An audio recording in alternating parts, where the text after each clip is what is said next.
listeners. Welcome back to the Endurance House podcast. The podcast about everyday average people like you and me doing extraordinary things in the world of endurance sports. I'm your host, Jeff Bell. I'll be joined by my co-host, Tammy Miller, in shortly. But this week we had a special guest. We just had so much fun talking to this guest. We had Michele Hartwig over to the Endurance House this week. Michele is a ultra runner extraordinaire. She's a race director extraordinaire. She is the owner of Ornery Mule Racing. She's got tons of ultras under her belt, and she directs just a ton of them as well. We just had such a nice time talking with her this week about race directing, about her running, history, about how she got into running, her family basically all involved in the family business of race directing. It's a full-time job for just about her whole family. So it was just so interesting talking to her and how she got things started. She's up in northern Illinois, which I'm very well familiar with. I'm from that area. You'll hear that multiple times. But it's just the way she brought ultra running up into that community and the races that she's done. They're just very popular races, and she's got a lot to be proud of. So, but anyway, I'll let you listen and determine that for yourself and how awesome this episode was. If you did enjoy it, like we said with all the other episodes, don't forget to leave us a review on your favorite podcast platform. You can go to Facebook, you can go to Instagram, send us a message, or you can always email us at theendurancehousepodcast@gmail.com. If you want to support the podcast anymore, go check out our Patreon page at patreon.com, The Endurance House Podcast. We've got some really cool things and some different membership levels as low as $3 a month. Every little bit helps us out. And as always, you can always check out our Facebook group at the Endurance House Podcast Fans. Just search that on Facebook and take you right to it. And you can join in on the conversations, get some insights into some future episodes and everything. So, anyway, enough about all that. I really can't wait to hear what you have to think about Michele. So let's go to Michele.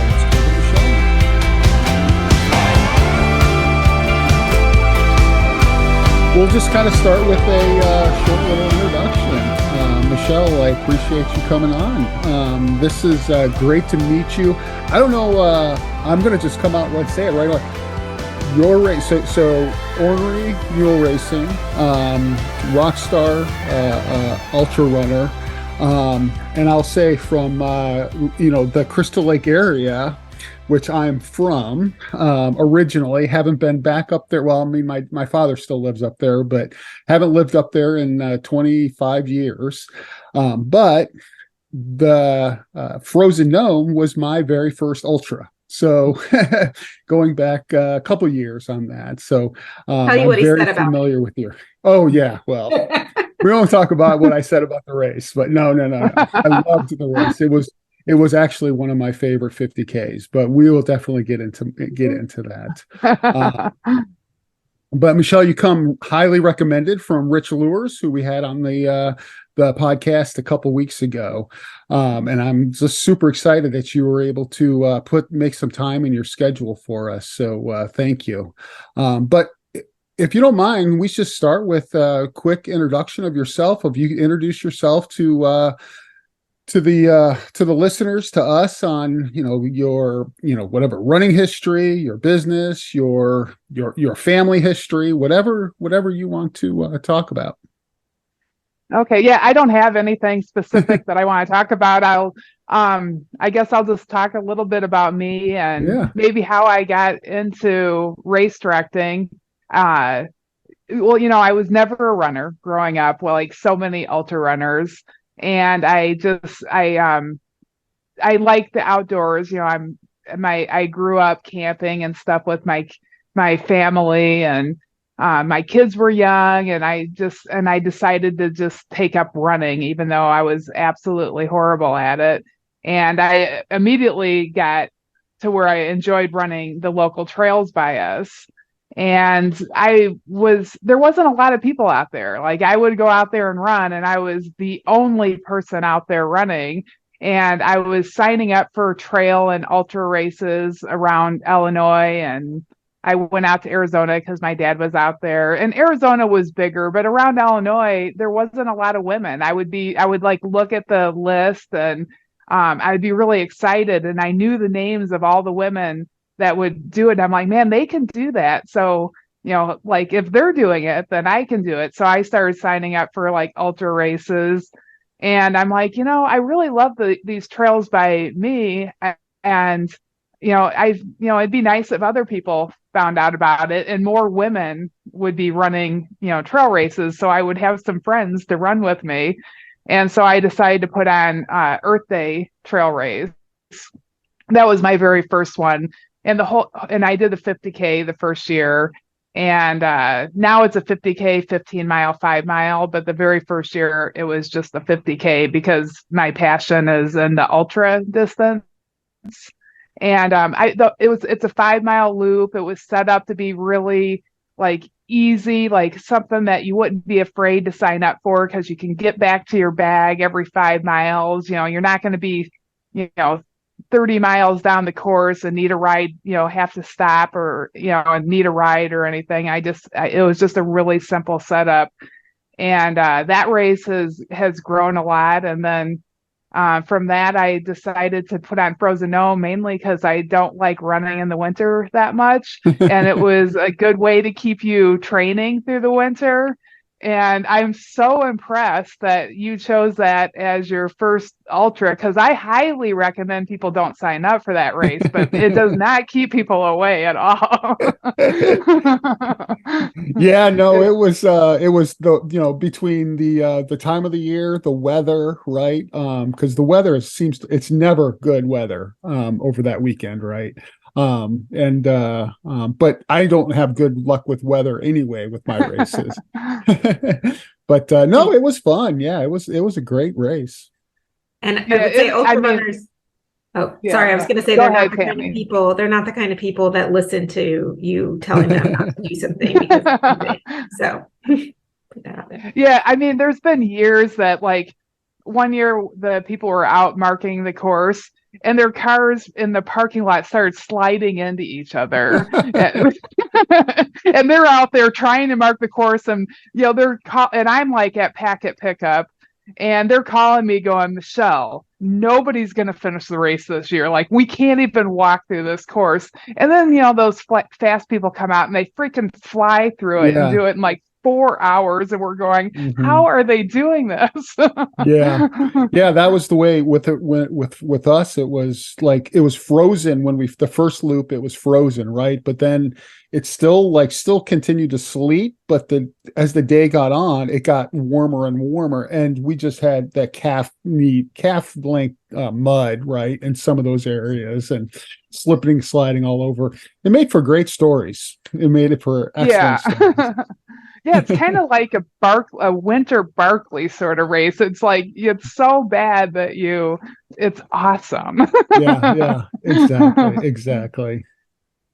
Yeah, so I put on that winter race to kind of help people get through that, and I love training. I love running, and I love trying to get better at stuff, and one of my favorite ways to race was always like has always been like a flat fast sort of course. And there really wasn't any close ones by us back when I first started running. I used to go to a race down in Florida to try to run flat and fast 100. And it was in February and we're training up here in the winter and the humidity would really get to me. So that's when I decided to put on Hennepin 100. I found a great flat and fast course, and it just kind of everything, all my races, I won't go through all of them, but they were all just like something that I like to run. And then I'm like, yeah, we should do that. And then all of a sudden, it's now my full-time job.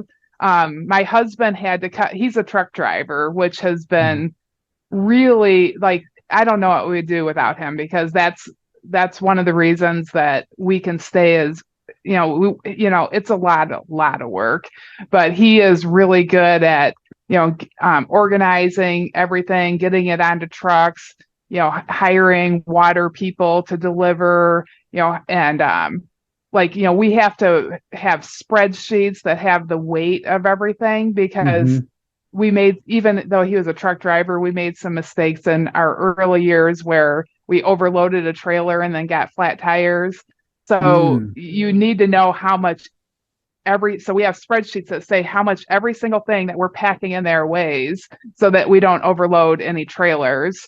And then we know how many trailers they get. So it's a big job. Like my husband probably works at least 25 hours a week, year round on our races. And then my son works for us. My daughter does a lot of our awards. I wake up in the morning and I don't stop thinking about working the entire time, but we love what we're doing. And, I'm at my shop right now. This is, that was really big, because we, as we built all these races, we've got 300-mile races. Hennepin's a point-to-point 100-mile race. 2 of them are Western States qualifiers, which is just so exciting to me. And so, as you can imagine, we got 28 stations at Hennepin 100. So that's a lot of supplies. Like, we have tents and generators and cooking stuff and like bins and coolers that we're delivering to all those aid stations, the amount of water that we buy. And we were we had all this stuff in our house. And oh, wow. it was in our bedroom. It was like every single place of our house, our kids' room, like, hey, we're going to start using this part of your room to put this. And so when we so we started looking around for like a warehouse.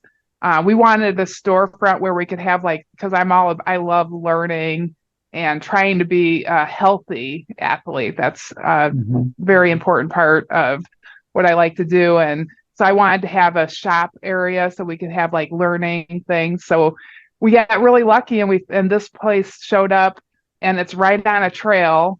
And the trail will go to Veterans Acres, which is where you did Frozen Gnome. We got Frozen Gnome, Earth Day, and Soul Crusher race there. And then it also is a flat and fast course for hundreds of miles the other direction with little things. And then there's like a lake across the street that has some like little dirt trails. It's rather short, but I like running by the lake over there. So we ended up with this really great location, even though it's pretty big, but it's still totally packed full. We could have more room, because there's a lot of stuff to put on races. You have to love it. It has to be something that you enjoy doing. Yeah. That's amazing how it's grown. And did it grow fast? Like, over a longer time? Well, a lot of people will say to me that it grew, they think it grew fast. I like to move slow. I like to, I don't want to make, I want to learn as I go along. So I kept the race, I set caps low. It's like, okay, the first year, I think we had like 75 people. I'm like, oh my gosh, I'm responsible for 75 people. And, then I'm like, okay, that worked out. And then I just kind of like slowly started, letting more people in, because we don't always have, usually the caps are set by me, what I think is responsible in the area and what I feel like I have the experience to be able to handle. At this point, I feel like I could handle a very, very large amount of people, just because, I've been doing it for, we started in 2011 was the first year. And I think we grew slow. I had ideas that I wasn't working on for, years before I started working on them. Because I wanted to make sure that when I actually did it, it turned out really well. Like Midwest States 100, that was a dream in my head for just as long as I could remember. Because like when I first started running, like Western States 100 was like the wow race. Like, oh my gosh, like so much history there. And then there was Eastern States 100, and I absolutely love the Midwest. I love dirt trails. Yeah. I love prairie trails. And I just, just every different kind of trail running there is here. It's really my favorite kind. I do love to travel to those other places and do them, but that's my favorite kind of trail running. So I really thought that we needed a Midwest States 100, but it needed to be the right course. And I ended up, and I thought Ice Age Trail would be a really great course because that's 1,300-mile trail through Wisconsin, and so iconic. But it's not all 100% trail. Like some of it is like bike paths. But then I found a spot that is 100% trail that's in the middle of the Chequamegon National Forest. And I started working on that in 2019. And then then 2020 happened. Oh, perfect timing. Perfect timing. So you waited. Yeah, you waited, right? And then yeah. It took forever to get the permits. Yeah. Oh, wow. So did you kick that off then in 21 then? I could have in 2021, but the permits, not that many people were working. So it was pretty complicated to get a permit compared to some of the other permits that I've worked on. And and they seem to have a lot of turnover. So I would work on it and then somebody would leave and then then the new person had all new questions. And so I felt like I kept doing the same thing over and over again. And then it was like a month before I wanted to have the race. And they're like, well, we think we can get that permit together if you are game. I'm like, yeah, I can't have a race in a month. So I will do it next year, but I still had to redo the permit again. Then we got the permit. We have a 5-year permit now. And it's the local support there has just been amazing. There's it's a hunting area. There's a lot of fishermen. There's a lot of campers. There's hikers. There's a lot of ATVs up there, and you want to be really good neighbors with, like here we are coming in and invading with all these runners, and so it's super important to make to not be annoying to these people that are out there every single day. And the race starts and finishes at this great restaurant, the Mandu Lodge. And it's like a awesome trailhead to the Ice Age Trail there. It's on a lake and it's got a great, Noel is the owner, and he's a professional chef. And their food is absolutely amazing. But so he knows all the ATV people, all the, hunters. There's bear hunting up there. And he said that he did not hear one complaint about the runners. They were all, and even when I sat in the restaurant, I could hear people going, I'm here for the 100-mile race. And they're like laughing. They just thought.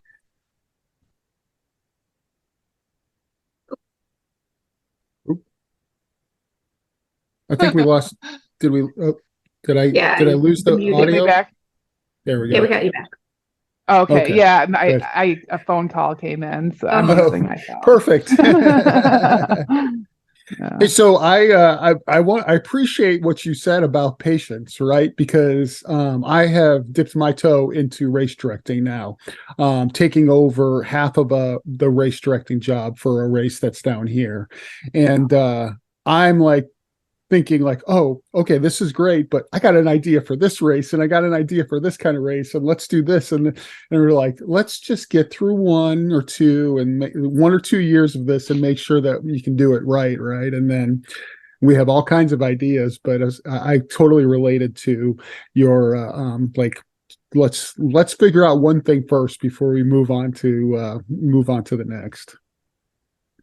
Yeah, I'm on a couple boards too, and everybody it gets we're on for trail maintenance boards, like foundations, and everybody wants to do everything, and I'm like, you know what, we that we just need to take little bites, and that's how you're going to get the most done.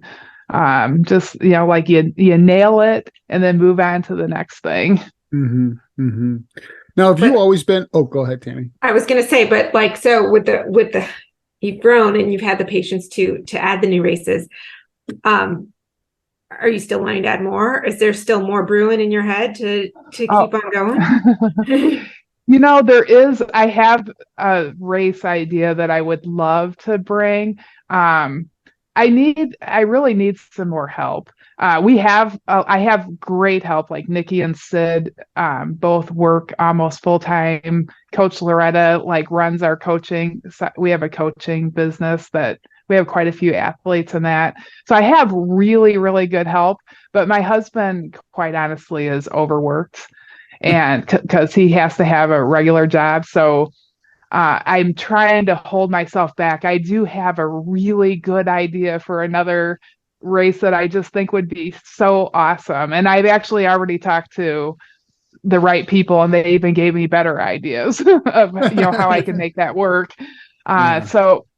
So I don't know. I mean, if I could find somebody to help my husband with that huge part of the job, I would definitely expand. And I also want to make sure I can run, because I really love running. And for a while, I did get out of running because I'm a pretty perfectionist, and so I just couldn't stop working on the races.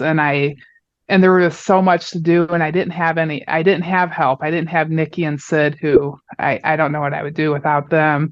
And Loretta is another person that I just don't know what I would do without. And now that I have all of them, I'm trying to make sure that I keep my piece of what we can do and find a little bit more peace for my husband, so he's not working so hard. Yeah. I was going to ask, you continue to run. Do you continue to race and as well? I really love racing. And racing is whatever it is for each individual person. I want to do the best that I can do. And if the best I can do is a 20-minute mile, then I'm totally happy with that. And but I tend to like to go to races with that mindset of I want to do everything exactly the way I can, so that my pace is the best that it can be for that entire race. I'm older now than and and so it's been a little hard to get I'm signed up for Tunnel Hill, and I kind of had a time goal in place, but I don't think it's going to happen, just because I can't get my mileage up as high as I feel like I should. I kind of feel like my mileage is going to end up at a spot where I just need to be happy with a finish. But I worked with, we at Ornery Mule Racing, we have a coaching business. So we have Dr. L, I'll call her.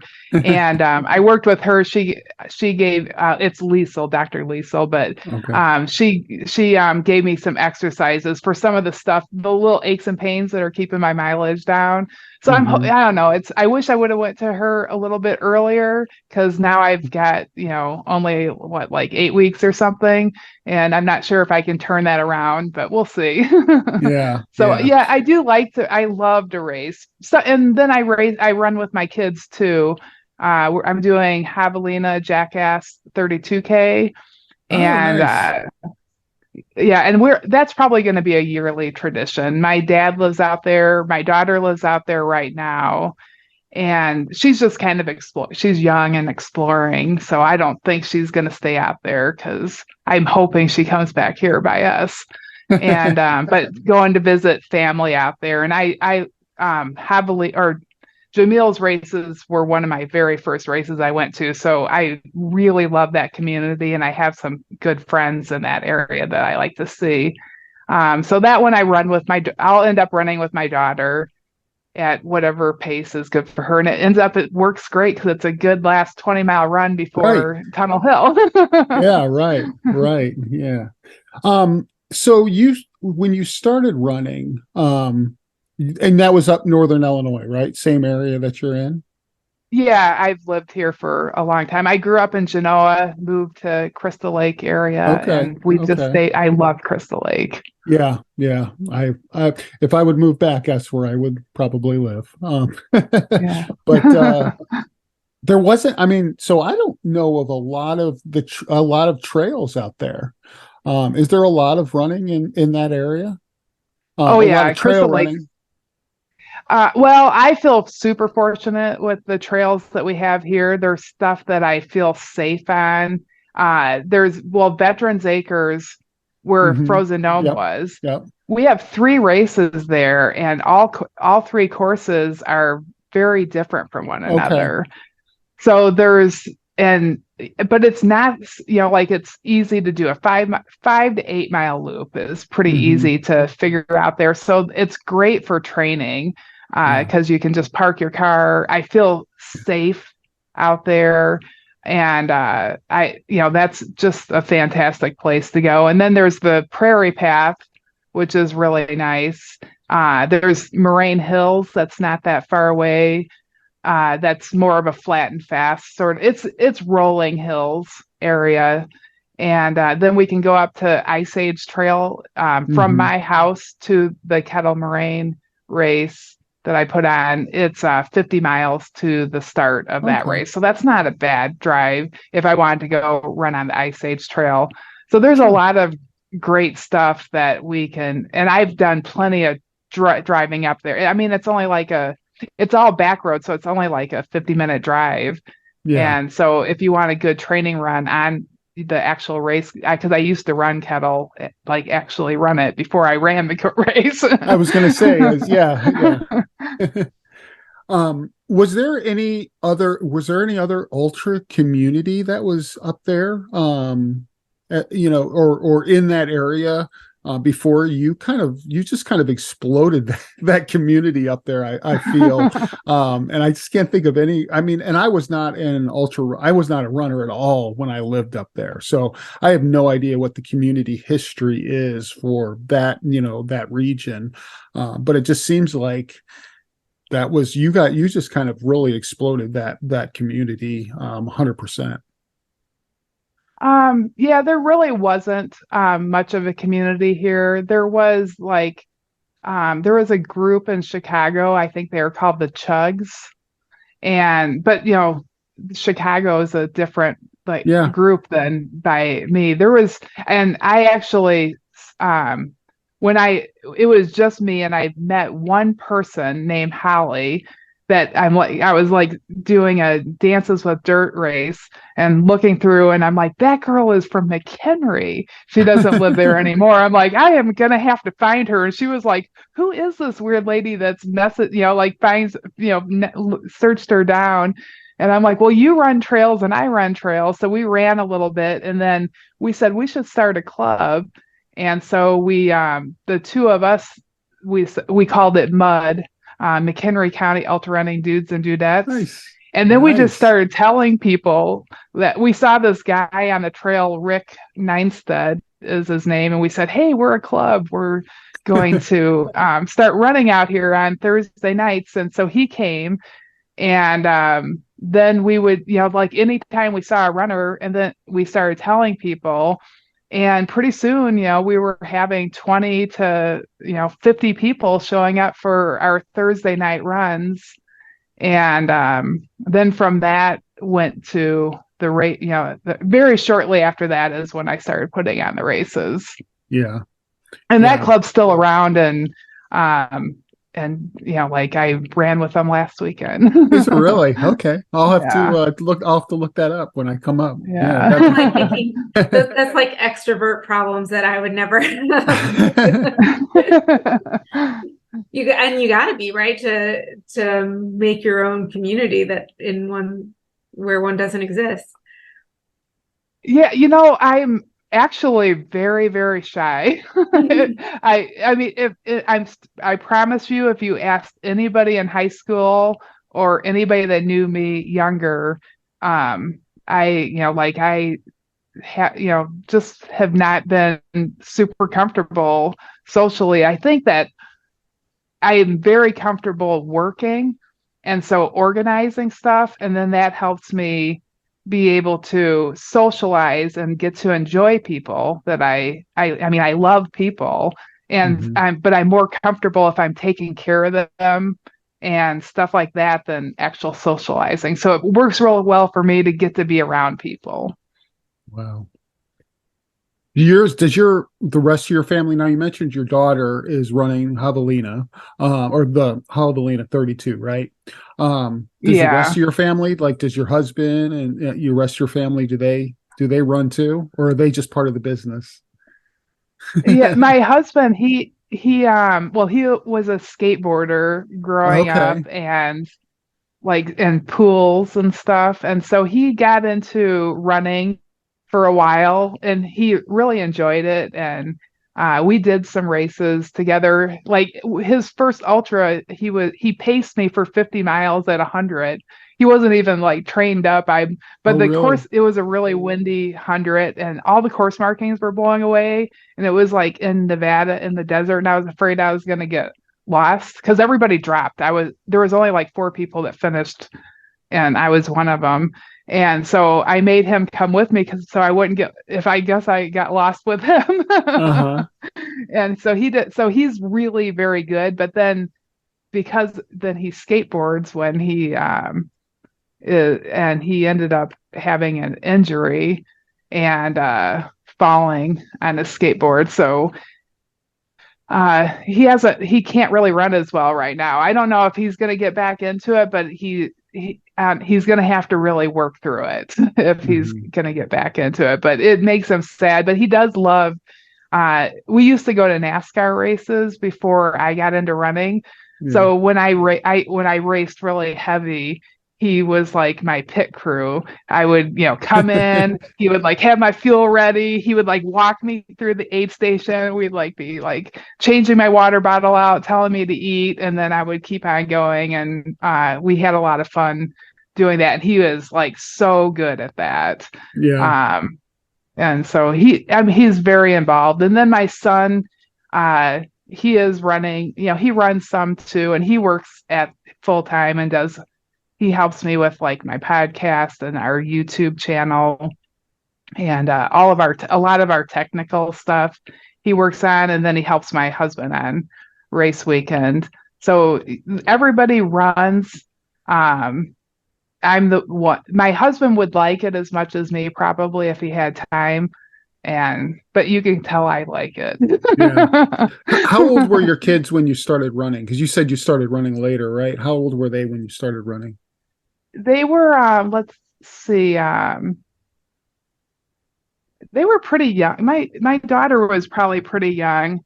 I would guess like about 7 or 8 years old. And so my son was 7, 8, 9, 10, 11. He was probably like more like 11 years old. I love the kid math. Yeah. Yeah. So they've seen you from a very young age be active, be a runner, and did you run roads at all, or have you always just been on trails, like right to trails? I did run roads. That's where I started. Chicago Marathon was when I started, I actually I didn't really know, the typical did you run a marathon? That's kind of like the mentality I knew. So I'm like, oh, I'm going to run, so I have to sign up for a marathon. I didn't really know there was 5Ks or 10Ks, but I knew there was Chicago Marathon. So that was the very first thing I did. And so I did start by roads, and I love road running. I mean, I love trails. There's no doubt that my whole world revolves around trails, but I do like road running races, but I prefer to run on a place where I don't have to watch out for cars. So even more flat, fast trails, like bike trails, I like running on those as well. Yeah. Yeah. Less to worry about, right? Yeah. And there are a lot of those, I think, up there. That's a good network of some bike trails up there.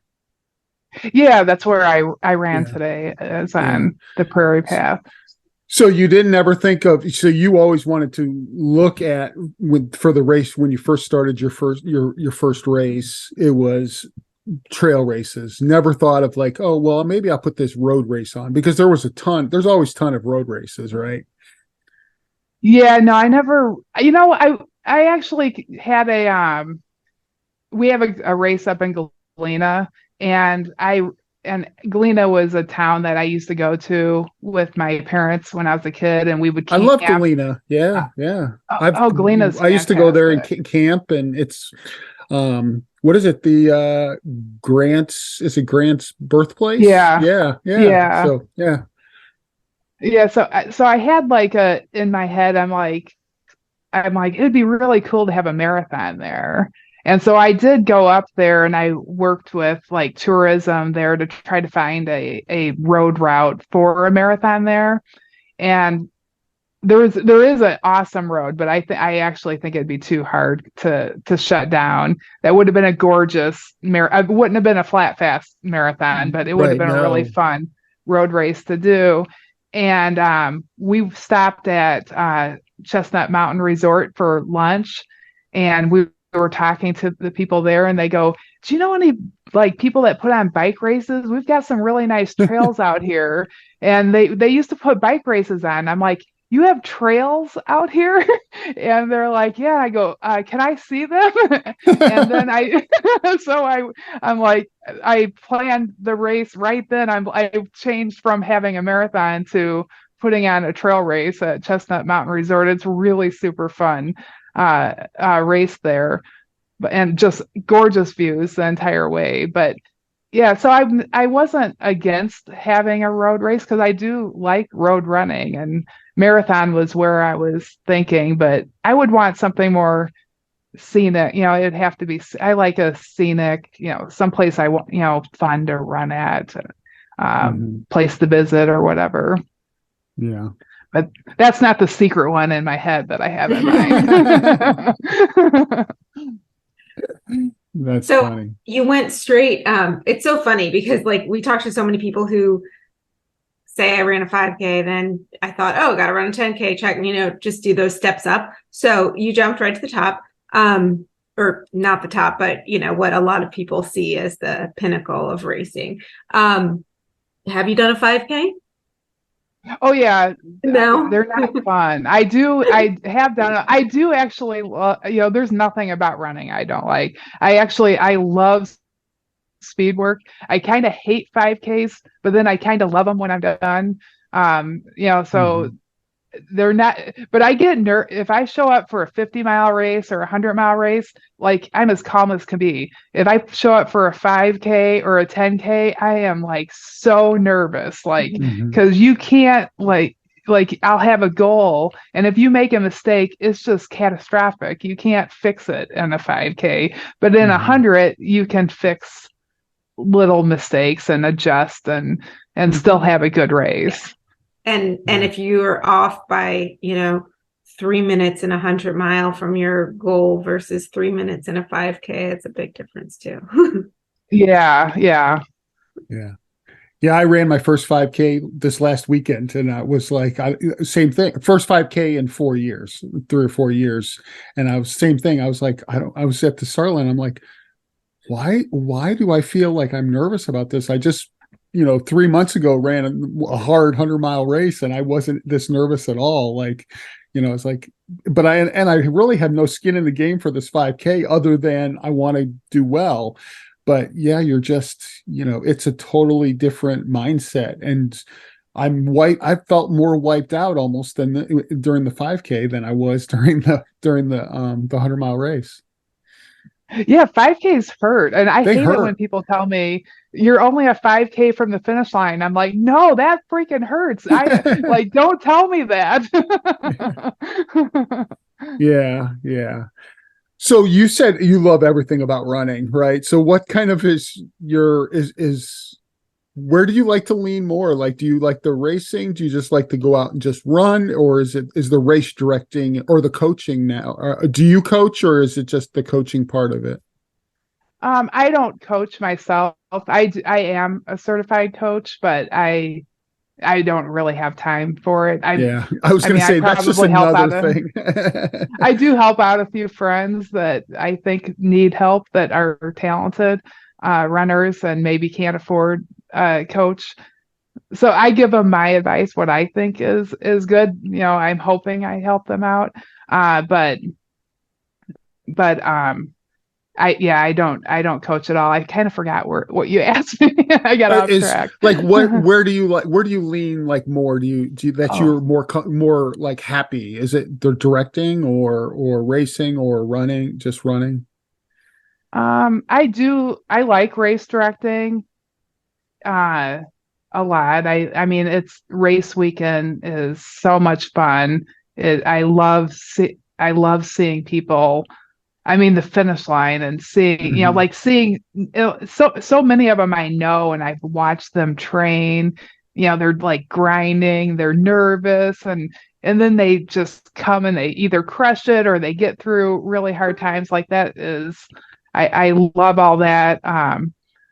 But I have to have the balance of both of them. If I was doing that, and and I would say, like I really got where I wasn't racing for a while, and I'm sure that some people probably felt like I quit running, but I've never quit running. But I just definitely wasn't making daily time for it, and I need the balance of both of them for sure, and I'll definitely work really hard to make sure I keep that in my life. From here forward, I love racing. I love getting, I love having a goal and then, spending a long time, working towards that, and then, making adjustments in your training and, like watching what you're doing, seeing maybe like I keep setting 10K PRs right now because I've been doing a lot of speed work, and it's a PR at only in the last 2 years, not like overall. And that means, so that's exciting because because that means what I'm doing, that workout's working. And then I like had so I like to figure things out and work towards it. So I need both of those in my life. I guess I should, is just the short answer, the long way to the short answer. So along those same lines of what part do you love about running? How long did it take for you to realize that you did love running from when you started? Was it? I did not like it at all when I was training for the marathon. I was like, why did I tell anybody that I signed up for a race? Like I signed up, and the worst thing is I made the mistake of opening my mouth. And so then I was like, I have to finish this. And all I did, I mean, everybody's done this. I downloaded Hal Higgins' training plan, and then I just did it. I never missed a workout because I was scared to death. Like I was, I don't know why. I was just scared to death. I had no idea what it would be like to run 26.2 miles. And so then my mom would come and watch the kids for me. So I always ran during the heat of the day because she worked in the morning. And then I would do all the runs just like you were supposed to. I did the 20-mile run like you were supposed to. But then I had no idea if on race day, if I could do 6.2 more miles. And then I got to the race, and like all the energy of all the other people running around. It was the first time I ever ran with anybody. Even though I belonged to a gym, I was like, well, there's real runners over there that are training for the marathon, and I'm the imposter runner. And so I just trained all by myself. And then I saw some of the people from the gym there, and all of a sudden running was easy. And I realized that the training worked. And that's one reason that I have such a passion for coaching, because, I followed a plan and realized, training works. And when I crossed the finish line, I said and I was reading like, Runner's World magazine and all that stuff. And I crossed the finish line. I said to my husband, I'm like, if I did 5 more miles, it'd be an ultra. And so like immediately that's where my brain went. And it was the first run I ever enjoyed. And then I've liked, most of them since then. Yeah. Yeah. So you're more of are you more of a group runner now, or, or still solo? I run by myself most of the time just because I like to go on the weekends to go run with the mud group, but I like it when it gets a little hotter. I like to run when it's kind of cold out. So that's a little bit different with me. And work is super important. And I do get kind of tired after I run. So I also like to get my work done while my mind is super sharp and then go run after that. And then come back and then maybe finish up some more. So I do a lot of runs. I'm happy running alone and I'm happy running in groups, but I do a lot of them alone. Yeah. Yeah. So what year was that in Chicago? It was the year actually that it got canceled during I was going to ask race. you, I was like, I wonder if it was about that time. Okay. So it was the year, yeah, so 2007 then? Yeah, so me running in the afternoon, helped. I was totally fine. I Yes. was like, man, there's a lot of people passed out. Like, I just thought that must be what happens in a marathon. Like the ambulances were coming. I didn't even know that the race got canceled. I crossed the finish line, but I knew I should not be to the finish line yet. I was like 4 hours into the race, and I was with a big group of people that wherever we were at, they detoured us, and we didn't even know we had been detoured because we hadn't run the race before. And then we crossed the finish line, and I'm like, okay, how in the world am I here? Because it was like 4 hours, and I knew I didn't run it in 4 hours. And they gave me a medal, and I Really? was all confused, and and it took a while to figure out that it had actually been canceled. So then I went and ran another one, it was in Indiana, just a few weeks after that, and then I was able to run the whole race and had my first official marathon finish. Wow. I didn't realize that they cut it short and still gave people medals. So it was basically another training run for you, really.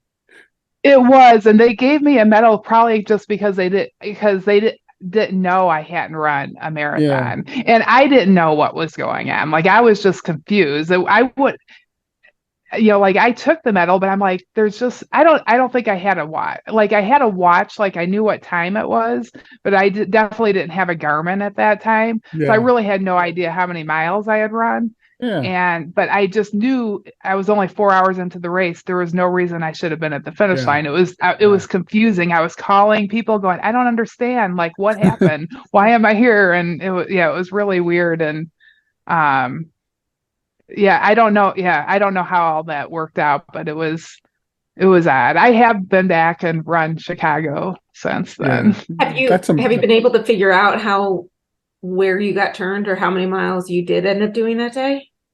I don't, I've never really tried to figure that out. But I do know that one part where I was running, there was people walking on the sidewalk, I just don't, and there were cops there telling us to cross the road. They had organized because there was a group of us and we were all just going, and it did seem a little out, like we were in town. So I don't know. It was odd, but my mind was just so focused. Oh yeah, yeah. And I think it was, if I remember, and I wasn't even a runner then, but from what I've heard, it was basically get everybody back to the start finish. So they were cutting the courses because the way it goes up and then east or west and then down, they were cutting it back. Yeah. But that's insane to be that was your first one. Oh yeah, I had one friend, he's like, Michelle, that wasn't, don't ever think that's what marathons were. I'm like, oh, I had fun. Yeah, but I didn't, I'm sad that anybody was hurt and had to go to the hospital, that they were getting dehydrated and needing to go to the hospital. But it was still a good energy, and it ended up just being like you said, it was a training run, and quite an experience. It's so funny. You're like, let me go find another one that I can use my training. I'd be like, this is a sign that I shouldn't have tried it from the get. Time to go. Like, hang it up. We're done. Yeah. How much of when you go to other races now, like how much do you as a race director yourself of all of these, huge, great races, do you look at the other races and be like, oh, that's a good idea? Or, you pay more attention to the background of everything versus the just being there and the experience? Oh yeah, for sure. I definitely notice, other stuff. I have done a lot of Jamil Curry's races because well, I don't have a lot of off season, and my daughter lives out in Arizona, and he does fantastic. So they're, like it's, and he's always been kind of my race director idol just because it was my first one, but like when we went out to Javelina last year, I was noticing how he did packet pickup, and he just does such a great job. Like I'm just there, admiring what a great community, and everybody's like really friendly. It's just the same as it is, universally, trail runners are just really friendly. And then this year I was really lucky. Craig Thornley, the race director of Western States 100, invited me to ride with him during Western States 100.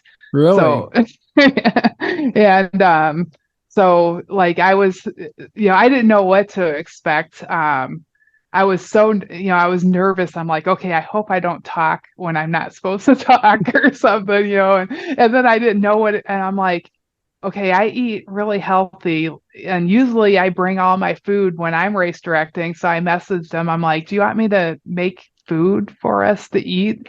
And he goes, oh yeah, that'd be a lot better. And I'm like thinking maybe he has like personal chefs that like bring him food out there that like, because he's like a fancy race. He goes, oh, that'd be way better than the paydays I normally ate. So I packed food for him and rode in his truck while he drove and had YouTube on watching the live feed, and then he had the ham radio going, and they had his phone going, and he's driving the truck on all these back roads, and we got to stop at some of the aid stations. But while I was there, it was really, it was really interesting to see that I always look at it as this big, huge race, just bigger than life. But it's like, it's grassroots. It had a very grassroots feel. Like a lot of those people were just like us that, like they were, I could see them talking, and like me, Nikki and Sid, they're like, okay, next year we need to do this. Like this happened. And they're like taking notes the entire time, like planning, even, 50 years in, they're still like adjusting. And I mean, it's phenomenal. And there was, when we came into the finish line on the track, there was a really nice couple there that had set up the track, and they were telling Craig, they're like, oh, we sat these chairs here, and they're really proud about how they put up the banners, and it looked gorgeous. It was so welcoming to the runners. And and so you think of this and you think it's something really big, but this is a couple that's been doing it for, many years. And it's a small grassroots event that's just gotten huge and has really great races. So just universally, every trail runners are all very similar like that. Yeah. Yeah. I'm sure that you have something as far as people looking to you like that in a similar sense with everything that you've done. We're a very grassroots business ourselves, without a doubt. Yeah. What is your so you mentioned kind of your favorite. Do you get to see everybody at the finish line? Is that one of the things that you try? I do try to during the hundreds, during Kettle and Hennepin 100. Well, Hennepin 100, I don't know. I think I've I don't know if I've ever slept during Hennepin 100. That is definitely the most difficult race that I put on because it's point to point 100. Mm-hmm. Yeah, but during Kettle, my son has helped me at the finish line, and Nikki and Sid, and then we can see like there's Bluff Road and I might take a little nap there, but like because there's Bluff Road and then the finish line, so there's like 5 miles, and we can tell if there's anybody in there, and if there's nobody in there, then I might take a little nap. But I try really hard to make sure I'm there for the finish line. I have missed some people at the finish line, but I usually will message them actually if I know that I missed somebody to congratulate them. So yeah, I do try to make sure I'm there at the finish line, but it's sometimes it's impossible. Like I know at Hennepin one year, I had somebody, it was when we were new, like our second year or third year maybe. And we had a guy sit down between two aid stations and it's like, I'm not moving. And it was like cold and rainy. And I sent somebody out there to get him, and they went the wrong direction on the trail. And so I had been on the phone with the guy for the entire time. And so I left somebody else in charge of the finish line and said, I'm just going to drive out there because I know exactly where he is. And I tried to send somebody there and they went the wrong way. So I need to go get this guy. Because I was really worried because it was raining and cold. But yeah, so I can remember every time I wasn't. So I guess that means. Wow. What's the most frustrating part of race directing for you? So, well, I would say this most stressful part, and it was highly, highly stressful for me, would be when everything was in our house. Okay. Before we had storage. I mean, we had a big storage, like we rented those U-Haul places. Yeah. We had those full, but there's just some stuff you can't put in there. And that was definitely the most stressful thing. On race day, I'm more worried about the volunteers. I feel like it's easier to take care of the runners. You got the course, but the volunteers are all so overworked, and I feel so bad.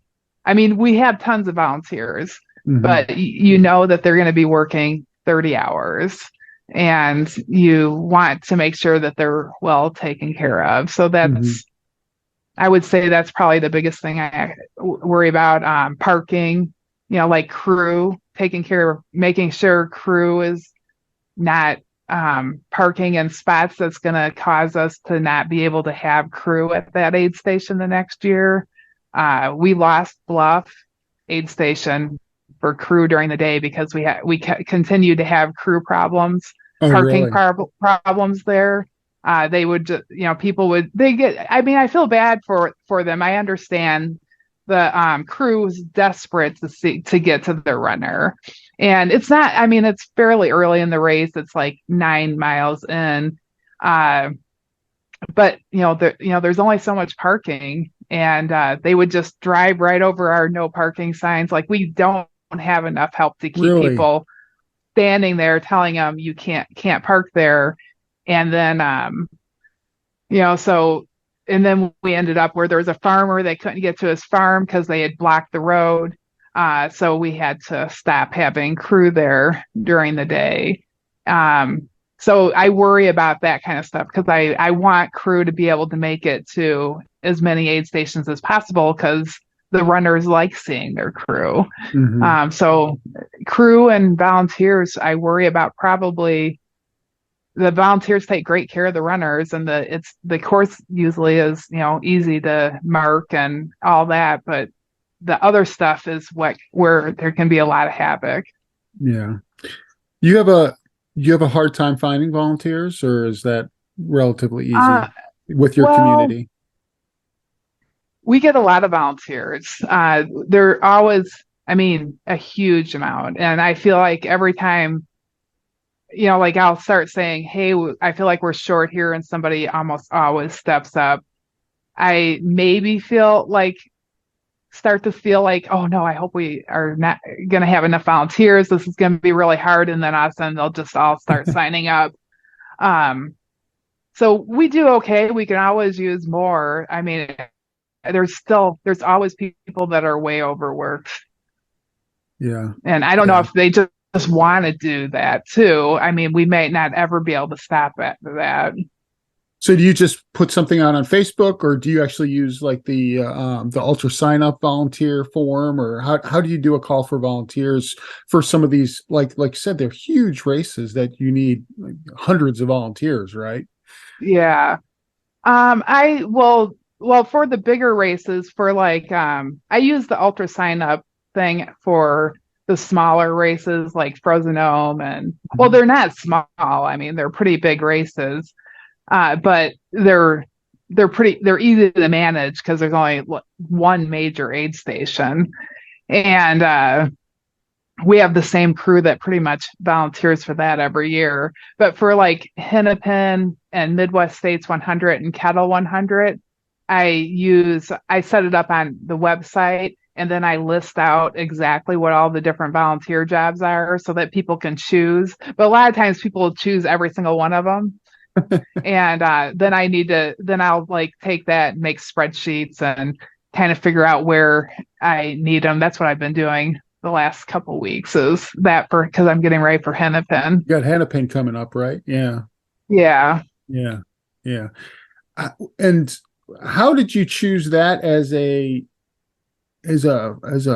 point to point, right? Was that always in the plan that you want? I mean, because that could easily be an out and back. That could easily be, I mean, some of these races, right? How do you just go about starting to? Again, you have one in mind, right? You have a secret race in mind, but I mean, like, so how do you? What goes through your mind as you're planning these races out? Because each one of them, whether it's Hennepin, Kettle, the Galena race, and like you said, you use Veterans Acres, for 3 races, and they're all different. And Veterans Acres it's a lot of land, but it's not that much land, right? I mean, it's pretty compact. If you know the area, it's a pretty compact park. How do you, what goes through your head as you're kind of planning these races out? I mean, that's so cool. Yeah, well, Veterans Acres, I designed the course for Frozen Dome and Earth Day the first couple years, but now there's these 2 guys called the Jeffs. There's Jeff Goodmanson and then Jeff Leonard, and Jeff Leonard's the original Jeff, and then Jeff Goodmanson's the new Jeff, and they kind of have taken care of those courses for me. Okay. And they've tweaked the courses that I did. The courses I planned I like a running course. We're definitely more runnable. And the courses they planned are better. I mean, they've done a really good job. And the trails have expanded out there too from when I first designed the courses. And so I can't, original credit I can take for that. But then they've taken over and made fantastic race courses. And then for Hennepin 100, I was actually working with Trails for Illinois, and because I always like to give back to trails and kind of help. I think it's super important. Like, it just blows me away that there's trails that allow us to travel by foot for hundreds of miles around the world. It's amazing. Like, we're so lucky to have that. So I always try. So I was getting involved with Trails for Illinois, and I told him I was looking for a 100-mile course, and so he brought me to Hennepin Canal State Park, which I had no idea that trail. I mean, it's not that far. I mean, it's 2 hours away, but I used to live in Genoa. It wasn't 2 hours away from there, and I didn't know about it. And so we spent a day on the trail checking out all the different areas. And I'm like, oh yeah, we'll just start in the middle, and then we'll do 2 out and backs, and it'll be like nice, easy course to put on. But then once I got there and I went up to Rock Falls on the course, and it looks like one way there, then you get onto the feeder, or that's the feeder canal. Then you get onto the actual canal, and then there's all these bridges. and these different cute towns. And I'm like, I just wanted it to take all the trail. It's just, I didn't want to leave any of those people out of there. And so, I just decided to make it point to point. It's a T. So you go down, then you do an out and back, and then you finish in Kelowna. Okay. But you start in one point and you finish in another point. So that's how that course came together. And then Midwest States 100, that course was found by looking at a map for an area that had trails. I had no idea if the trails were usable, and they weren't all usable, the ones that I found. And so I called up there and asked them about, like if we could put on a race there, and they were, open to the idea. Then I started going up there in like 2020, I guess 2020, and looking at different parts of the course. And we're like, oh yeah, this is great. And then it would have been a perfect like 2 out and backs like Kettle, but then one direction of the out and back, the trail was just a disaster. It's not usable. So I had to relook at the trails in the area to come up with a course. But who knows? They actually are. The Forest Service is buying some more, or replanning the trail in that direction. So I'm thinking eventually we might be able to use as 2 out and backs there. So I don't know that. And then like Kettle, I didn't design that course because I took over Kettle when the old race directors retired. They were the race directors for 18 years. And then I took it over. The only thing I changed there is I did change the 50K to a point-to-point, because the 100K course, when I ran Kettle, I always ran the 100K because I think it's just the most perfect 100K course in the world. It's a really, really cool, just section. Like you do everything. You go through forest, you go through prairies. Nordic is a love-hate relationship. There's just a lot of really cool things to do there. It's a very runnable course, which I like. So it was a 50K out and 50K back. And I'm like, everybody should do that entire 50K. So I just made it a point-to-point 50K. That was the only change that I did there. We have had to tweak it a little bit because the local or the Wisconsin DNR asked us to change it, and it made it better for crew. Now we go into McMiller because otherwise we used to. It allows more parking for crew to be able to get and see their runners. So we did change it a little bit, but that was simply by being asked. That's amazing. Very cool. Yeah, I just am just absolutely amazed on the transformation from, running to a running group to, to race directing and putting on these races, and the amount of people that you get and the following. Like I said, there was never, from what I can remember, never a big ultra community up there. So really building that community to, to bring in bring people from nationwide around. Does it surprise you that it grew that much? Well, I feel like it was just starting to get popular. Like I started doing it just a little bit before it got popular. And so that's what, people were finding it. And I just happened to have started a running club, and then I started the races just a little bit before everybody started doing it. And I'm not surprised. It's like trail running's awesome. It should have been growing. Right. Absolutely. No, that's just very, very fun.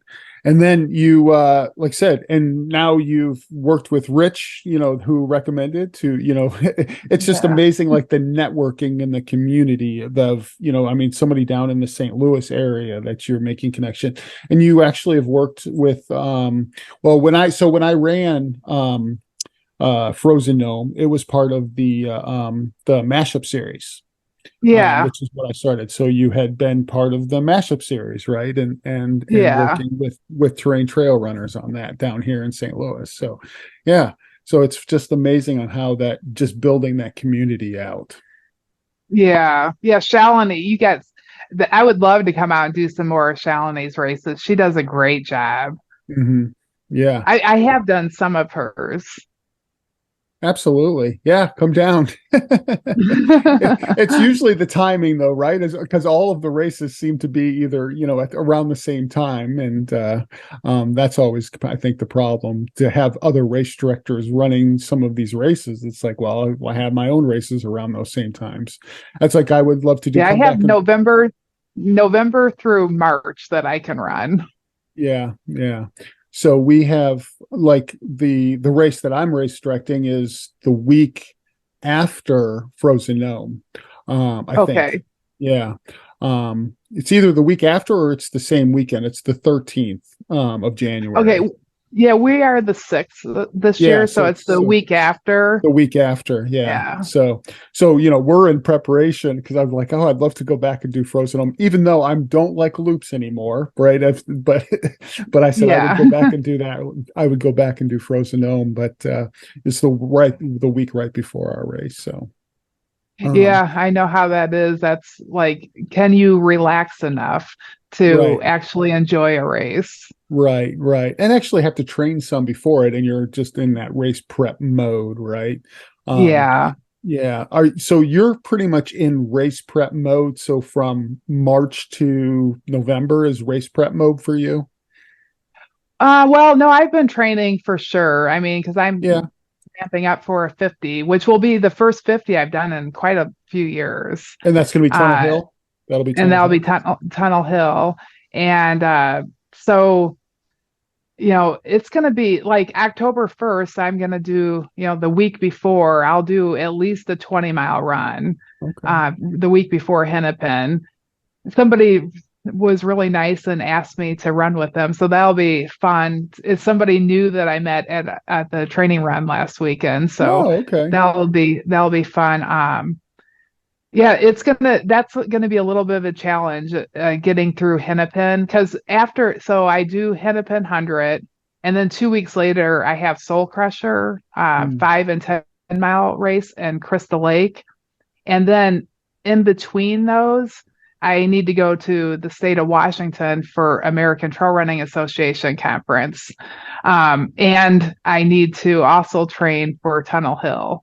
So that's good.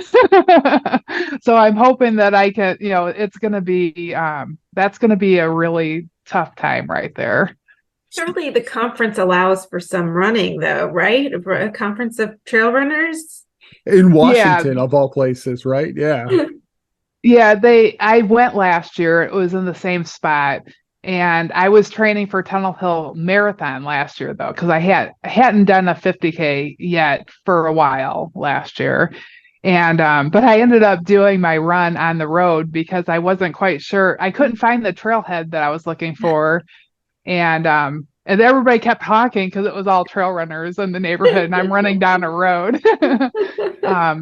They did have some training runs that I did. I mean, I probably didn't have the mileage that I was supposed to that week, but it's more important if you at least consistently run. Yeah. How far out does your calendar go for all this? Like, how far out do you have to plan all of this? I mean, it seems like just every day has to be scheduled for running and work and conference prep, and then going to conferences, and how am I going to get my training in? How am I going to do all of this? I mean, are you a naturally an organized person, or do you are you forced to now? Because I'm not, and I feel like I would be forced to. I'm probably pretty organized. I definitely have learned my life revolves around spreadsheets. I mean, this job, I have elaborate spreadsheets that are like the Bible of ornery mule racing. And so that's how I can find everything. So I mean, I wouldn't say I was hugely organized when I started, but I wasn't totally disorganized. And then, but I've really had to learn, like, you can't, you got to be on top of everything. And we made our schedule. Nikki and Sid, everybody has to slow me down all the time. They're always afraid of what ideas I'm coming up with, and they're like, "Okay, I guess that's what we're doing now," because I'm always coming up with something. But we kind of planned out our schedule for the whole year at the beginning of the year, and we've just been running ever since then, and we haven't taken a breath. Really? Okay. So, and there's really not much time to adjust, right? I mean, so you pretty much have to set that schedule and decide. I mean, you have to obviously say no to a lot of things, right? I mean, if you're talking about all of the volunteering or being on the boards or other races or your own training, right? You pretty much have to be able to plan and say no to things. Yeah, it would be good if I knew how to say no a little bit better. Okay. Than I do. But I mean, with Nikki and Sid really have helped me be able to, because I love to do the volunteer work also for the boards that I'm on. And it would be sad for me to give that up. So I'm able to do that because I've got Nikki and Sid, taking care of some of the stuff. And then for training, I just make it work with my my work schedule. And that was something I learned. That was something, last year. So it's at the beginning of, what year is it? 2022. When I started running, I was doing like 4-minute run, 2-minute walk, 4-minute run, 2-minute walk. And it was really super slow. And so I was doing like 2-mile runs, and and just had to build up. So I've just built to this from after taking a lot of time off. Literally starting from scratch, pretty much. Yeah. Yeah. Even though I never really gave up running, but I started being super consistent. And also because I have a background in running, like I would be, okay, I got time now, I'm going to run. And then I would end up hurting myself because I would start running too many miles. So I started last year by running very smart and building the way that you're supposed to, instead of trying to do 8 miles, like right from the start. And now a very short run for me now would be like 5 or 6 miles. Yeah. So you mentioned the group that you started, way back when. Would you call it was Mud? Yeah. I like that. Yeah, it's McHenry County Ultra Running Dudes and Dudettes. Okay. It's not really easy to find, and you have to type in McHenry County Ultra Running Dudes and Dudettes, or it doesn't come up, I think. Okay. And it's Ornery Mule Racing. I got to know, like, how that came about. You got to tell the story about how you came up with that. Well, yeah, so it was just like Michelle's races, and that's how original I am. Like, yeah, exactly. I mean, it wasn't even Michelle's races. It was just like, okay, Earth Day, but people kept referring to it as Michelle's race, and to me, I saw like Jeff Lennard, Jeff Goodmanson, like all the like the Mud group that was like there were so many people that worked really hard on this race. For it to be called Michelle's race was wrong, for one thing. And so I was like, I really need to come up with a name of what they are. And plus, it was also, if they didn't like Michelle's race, then my feelings would be really super hurt. So it was also a lot of pressure on me. It was easier if I put it on a brand, because I definitely want everybody to like the races. And so I started trying to think of, ideas, and I'm like, well, ultra runners are like, like really tough, like a mule. And they're like ornery if you don't feed them very well. So, and like it sounded funny, like ornery mule racing. It's like tough and kind of funny, makes you laugh. And so with my friends, we just kind of talked about it, and ornery mule racing was just the name. It just popped into my head, and it never came out, and we couldn't come up with anything else that was, we thought about it for, at least a month. And then I decided to go with that, and then I had the logo made, and it took off really fast. Like everybody really liked that name a lot. Yeah, fun name. Yeah. When was that? Well, that was after I had Hennepin. I think the first year of Hennepin, it was just still Michele's races. And so it was probably like the second year of Hennepin, and we're at like our 7th year or something now. So not a really long time. Okay. But yeah, that's just one of those names that sticks with you, right? It's just, and everybody knows it. Everybody knows it, and it really does stick. And then branched into coaching. What was the impetus to branch out into the coaching business as well? Yeah, it was something I was always interested in. When I was coached by Carrie Setzler. I was doing perfectly fine in races. I was podiuming. I won some 50s and stuff like that. And that was just me going and trying to run fast all the time and not really knowing what I was doing. And then I decided to hire a coach, and she was like, Michele, we're going to slow you down to speed you up. And I'm like, oh my gosh, like, I don't know how to do this. And like, we would take off, with the mud group. And I'm like, well, she says my heart rate can't be this high, and I'm paying her. So you guys are going to have to go, and I'm going to have to walk this hill.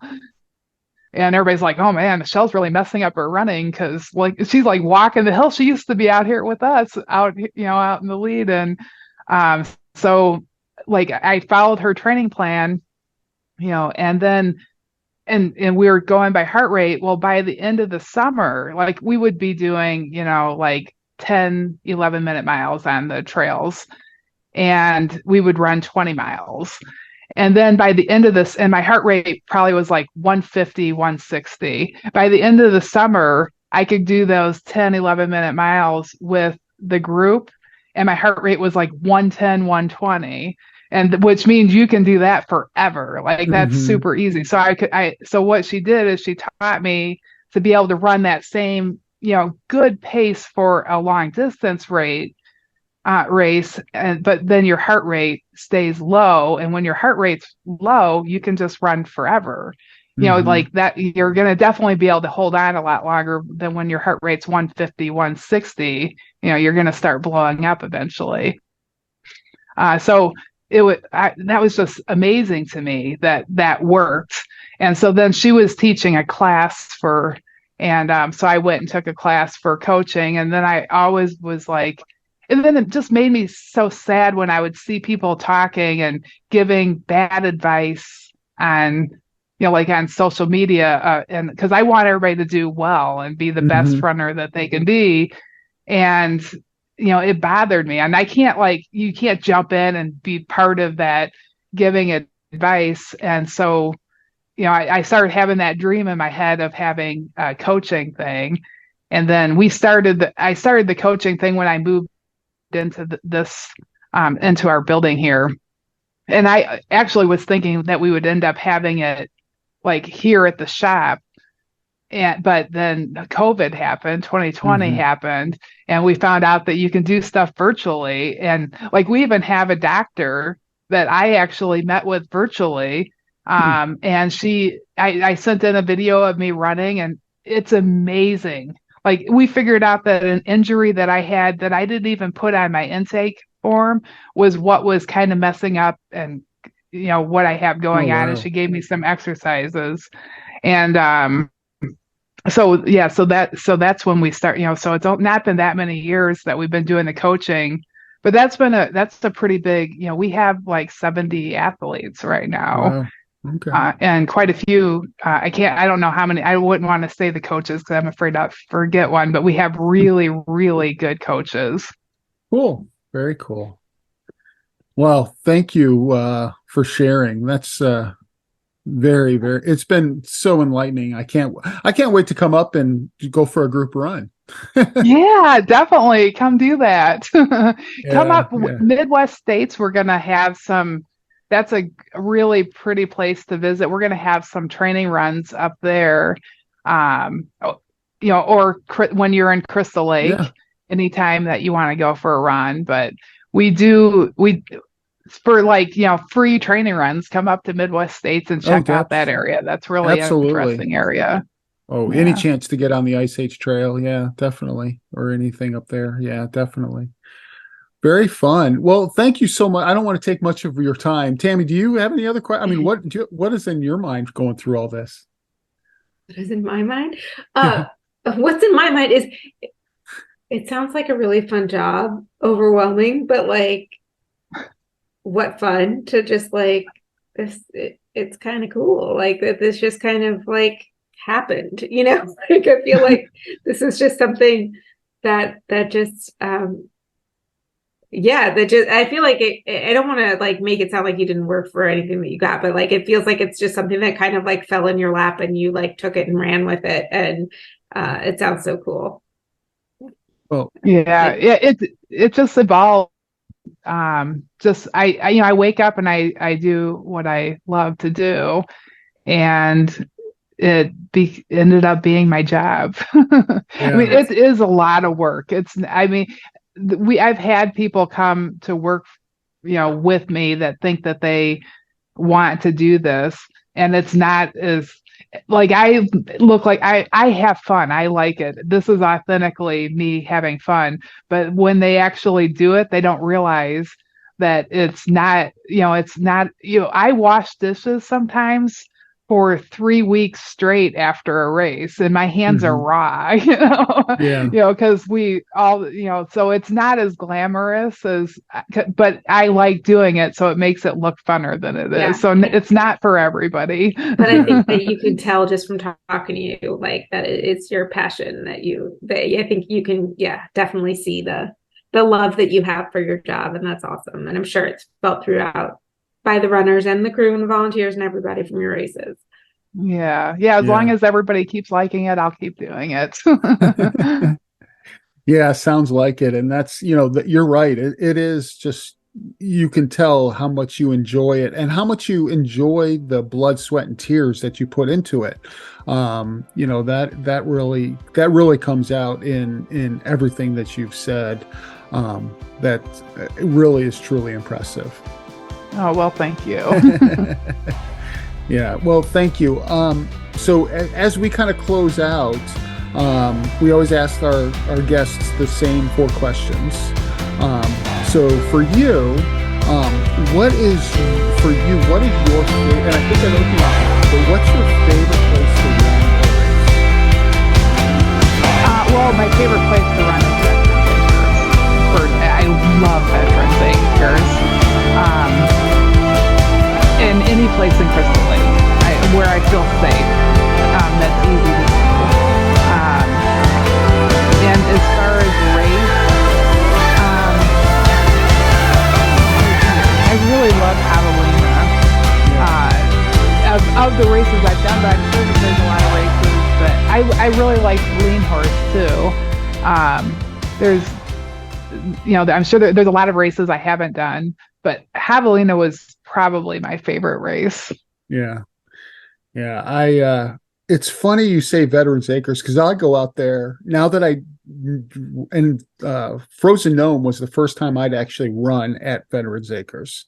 And then I'll go out there since, and I get lost because there are so many different ways. And Tammy, so backstory for Tammy and I, so we run it down here called Greensfelder a lot, and it's larger than Veterans Acres, but it has trails that are branches off of other trails, and it's really easy to get lost. But I know that those trails like the back of my hand. Whereas I go to Bedford's Acres and it's the same concept. And I was like, I'm turned around. As soon as I get into the woods, I'm turned around. And I would think, I'm like, oh, Tammy's got to be laughing right now because I have no idea where I'm at. And and it's a smaller area, but there's just so much there. And it's different. It's different foliage for different areas of the trail. That's what I think is really cool. Yeah, it's shockingly good. Like there's prairie, there's pine forest, there's oak savanna area. There's just lots of really like big hill, like very hilly. It can get you ready for any race. Yeah. And it has and I think Tammy's probably heard this, and I didn't actually get to experience it, but Butt Slide Hill, you can't go wrong. You can't go wrong with a Butt Slide Hill, right? I mean, oh yeah. So there was like I said, for me, it was mud and frozen when I did it. There was no snow, but I could definitely see how it's a lot funner on the snow. It's a lot more fun on the snow. Yes, absolutely. So, what is a bucket list race that you'd like to do someday? Well, I kind of thought and I might be done with hundreds because they just take a lot of time to train for. We'll see after I get through the 50. Because I did the 50K. I've done a couple 50Ks now, and maybe after I do the 50, I'll think 100. But after being at Western States 100, and that always was a bucket list race of mine. Like I bought the raffle tickets, and I wanted so bad to win one of the raffle tickets to get into the race. So I think I would love the opportunity to do that course. It's a very special race. Yeah, definitely. Well, and then after you've got to see all the ins and outs of behind the scenes of the race right now. Yeah. Yeah. It takes on a whole different meaning at that point. Yeah. Yeah, I got to go out on Devil's Thumb part of the course when I was out there.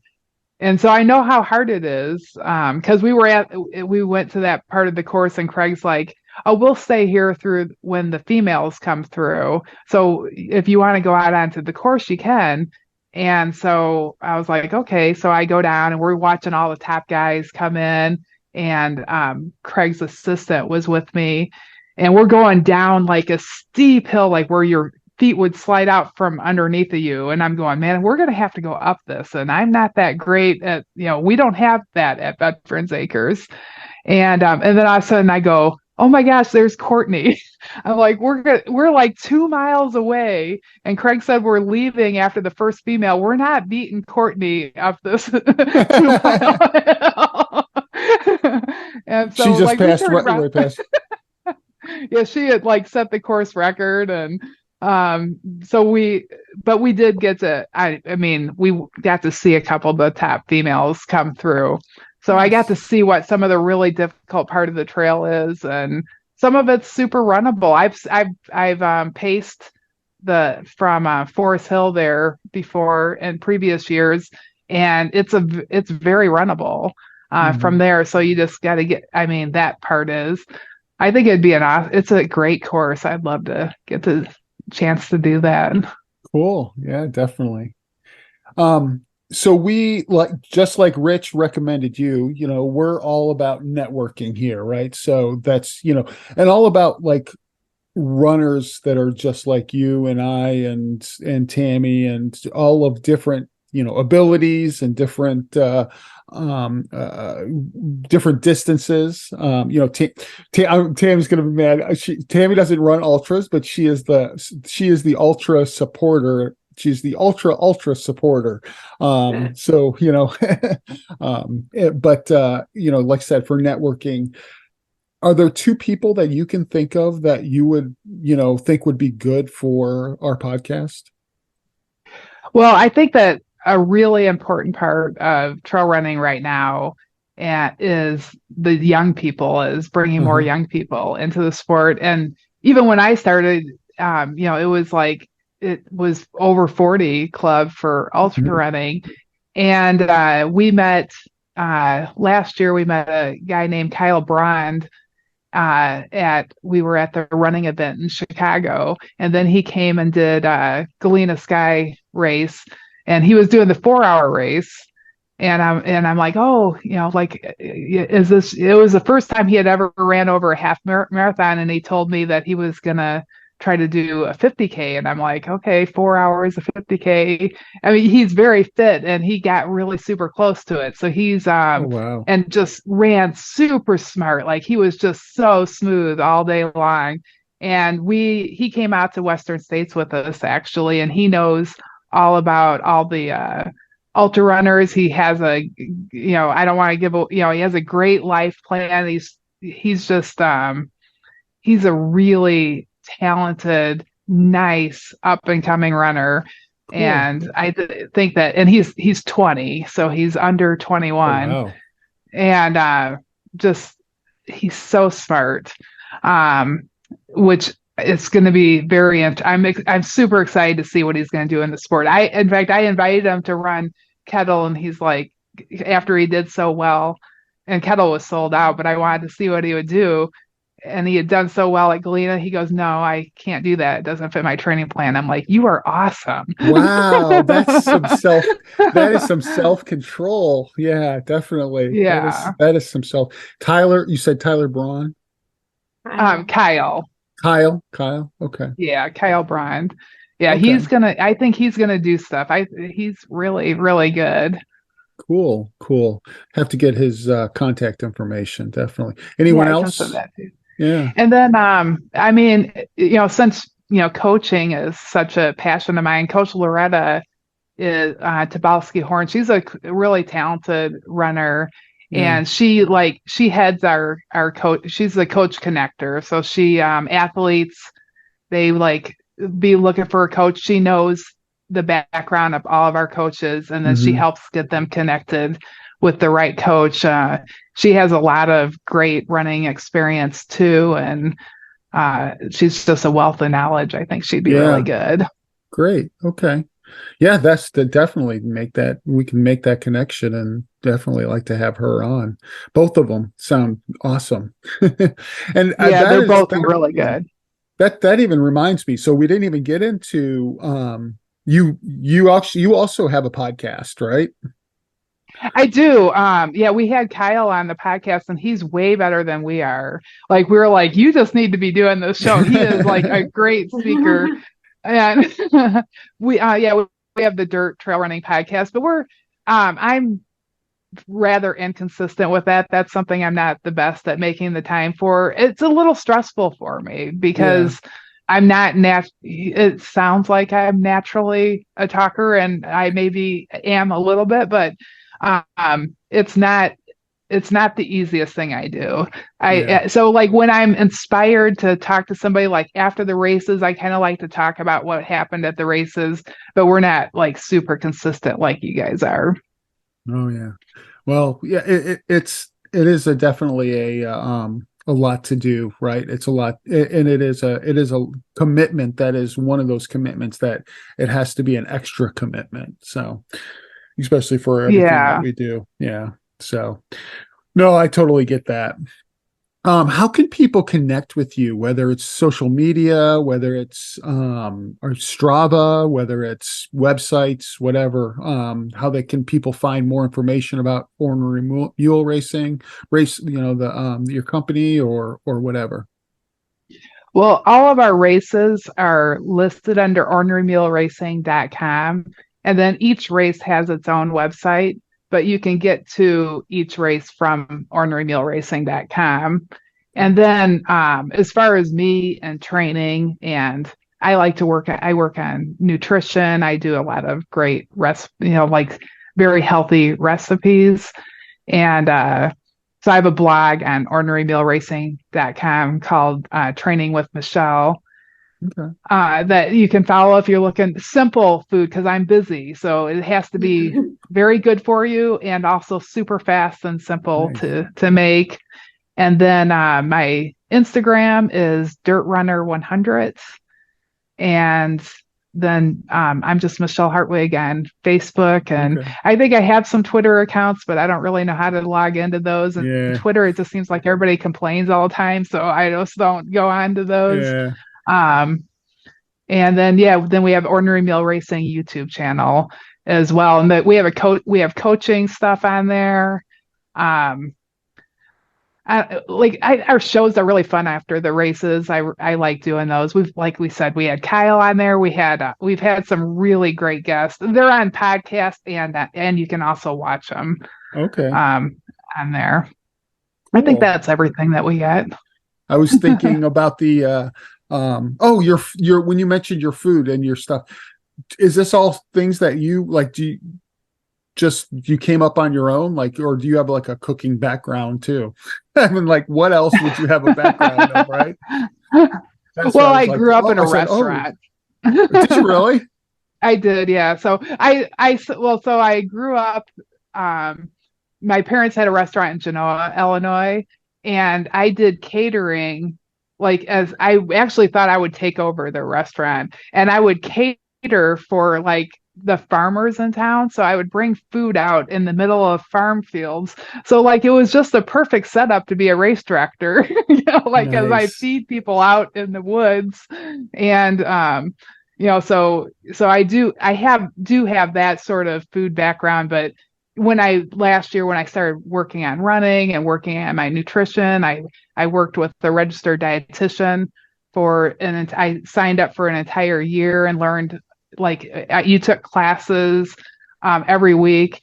And so I just like completely changed my diet to be extremely healthy. And so I started like just being creative and enjoying food. Wow. I eat a lot. I'm never hungry, but it's all very, very healthy food and super easy stuff to make. Like one of my favorite things is just a cheese sandwich that's just loaded with vegetables. But, so nothing I make. Well, I mean, I did make seed crackers the other day. I would call that something complicated, but for the most part, it's pretty easy recipes that you'll find on my blog. Wow. But they're good. Yeah. Check it out. Definitely check it out. The peanut butter bars is the first thing you should make, but I warn you that you can't stop eating them.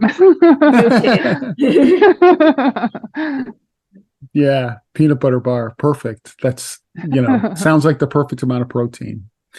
So, well, Michele, thank you so much for coming on and spending time with us. It really was a pleasure talking to you and learning so much. You. Like I said, I'm dipping my toe in race directing too. So I have an interest in some of the things that you were talking about. But I actually, like I said, we have the race. I'm just kind of taking over part of it. So learning that aspect of it is very cool to me. I'm really excited. If you want to ask me anything, feel free to reach out. Definitely. Would love that. Thank you very much. So anyway, but like I said, won't take any more of your time, but thanks for coming on. It was, like I said, great talking to you. Until next time, I'm sure we will talk again. I'm sure we will. I'm sure we will be coming to some races. I'm sure we'll see you, but until then, we will see you out on the trail. Thank you. Okay. All right. Thank you, Jeff. Well, what'd you think? She almost makes me want to become a race director, but right? Then I have to tell myself it's a lot of work. She just makes it seem fun and easy, and that it's just like it comes natural, right? It just sounds like it has come natural to her ever since day one. Yeah. Now I will admit that, and she admitted it, right? Her timing was impeccable. Like her timing was perfect, where she got in just as the ultra running boom was starting, right? And she got that down there. And I know, like I said, I know the area. It's not a big ultra area. There's couple areas that have trails, and they have lots of trails, but it's not like St. Louis, where there's trails all over around the city. they are very specific areas. Right. So yeah, that just worked out perfect for her. And then, like I said, the coaching thing kind of took off right before COVID. So she's just done everything like right, and that's so impressive on how she has turned that into a family business, and she has, friends and family and a bunch of people that do it, and they all sound like they just have a blast doing it with no plans to slow down. With no plans to slow down. She got, we're trying to get the scoop on the super secret idea of a race, and she wasn't going to give that up. But no, it was a lot of fun. I appreciate Rich setting us up with the contact and having Michele on. And I really think people will enjoy the episode. I really hope they do. I really hope that they can, provide some feedback. If you guys enjoyed Michele, let us know. Let us know on Instagram. Let us know on Facebook. Join our Facebook group at the Endurance House Fans. You can easily search that, or give us a rating and a review on your favorite podcast platform. So. If you want to help us out a little bit more, you can check out our sponsor and producer, my coaching company, Bellflies Endurance Coaching. Helping you out whatever the season is. It's always race season. We learned that from Michele. There's always a race somewhere. There's always a race at some point. So if you need that extra help, get over that little hump in training. You can call us, text us, email us. Go to bellfliesendurancecoaching.com. Email me at jeff@bellfliesendurancecoaching.com. Or call or text 636-492-2808. So anyway, Tammy, thank you. Thank you. Yeah, I appreciate you again, and I appreciate the listeners listening. I am very happy that we've got another episode, and hopefully people like it. Yep. But until then, we'll see you out on the trail.